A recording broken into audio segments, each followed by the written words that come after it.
তো দেখো বন্ধুরা, আজকে আমরা শিখব সন্ধি। অ্যাকচুয়ালি এই সন্ধি কথার অর্থটা কি আসলে?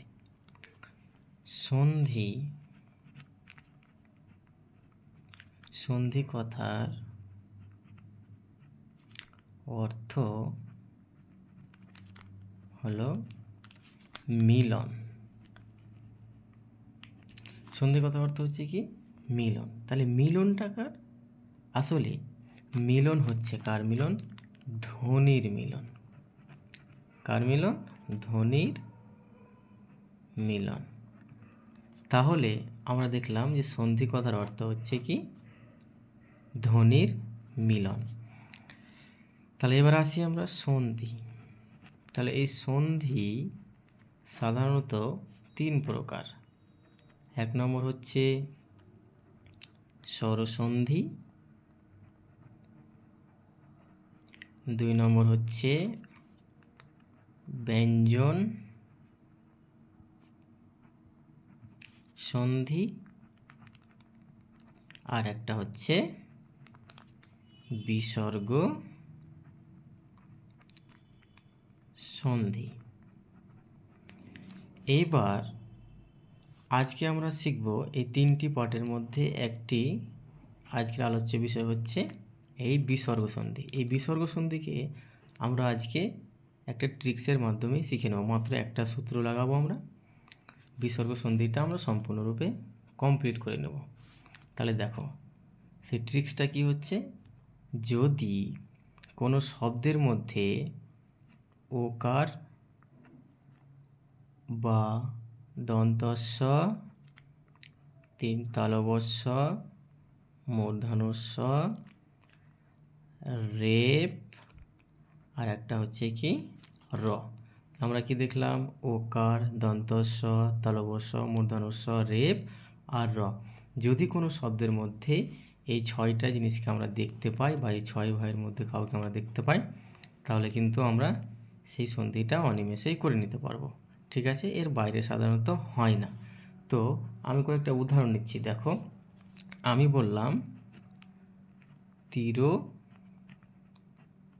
ধান। এবার এখানে দেখো একার আর আকার মিলিয়ে কি হয়েছে? ওকার। তাহলে দেখো তাহলে কীভাবে করব? এদের পরিবর্তে কী হবে? বিসর্গ নিয়ে আসবো। কী নিয়ে আসবো? একটা বিসর্গ নিয়ে আসবো। তাহলে কি হচ্ছে?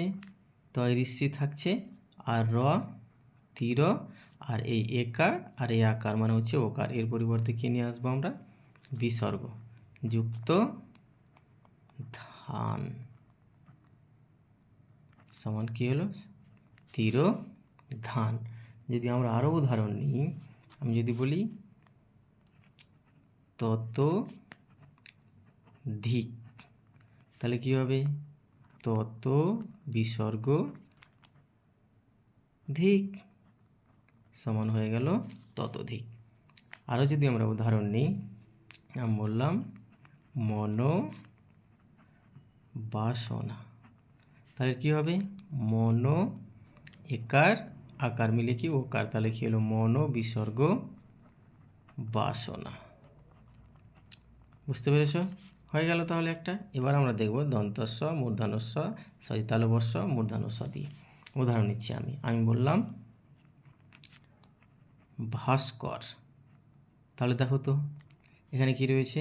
দন্তস্ব রয়েছে।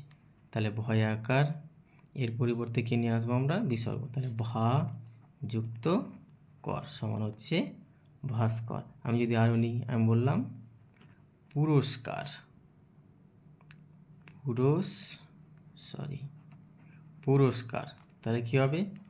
পুরো বিসর্গ কার হয়ে গেল আমার পুরস্কার।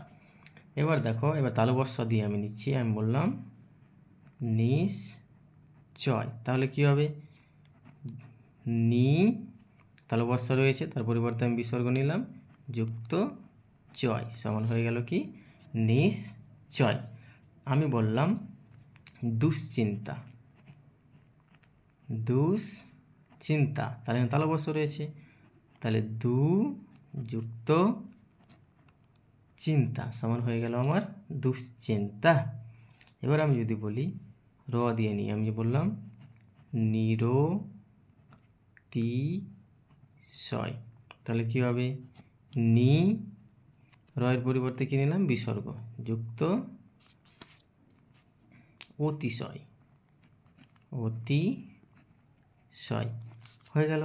আমি আরও উদাহরণ নিচ্ছি। আমি বললাম, এবার আমি রেপ দিয়ে নিলাম। কী নিয়ে নিব? আমি রেপ দিয়ে নিচ্ছি। এই দেখো, এই রেপ দিয়ে নিচ্ছি। আমি বললাম পূর্ণবার, তাহলে কি রেপ উঠবে? পয়রুসু দন্তান্ন পূর্ণ, সরি এটা দন্তান্ন হবে, যুক্ত বার সমান হয়ে গেল 15 বার। তাহলে পুরোটা কমপ্লিট হয়ে গেল। বুঝতে পেরেছো? তাহলে এ হচ্ছে তোমাদের বিসর্গ সন্ধি। এর বাইরে কিন্তু আর সাধারণত হয় না। এইটুকু যদি মনে রেখে দাও, এই ট্রিক্সটা যদি তোমরা মনে রাখতে পারো, তাহলে কিন্তু বিসর্গ সন্ধি অনিমেষের মধ্যে তোমরা করে নিতে পারবে। আজকে এই পর্যন্ত থাক। এভাবে আমি তোমাদের 3টি সন্ধি একে একে 3টে আর 2টি ভিডিওর মাধ্যমে বুঝিয়ে দেবো।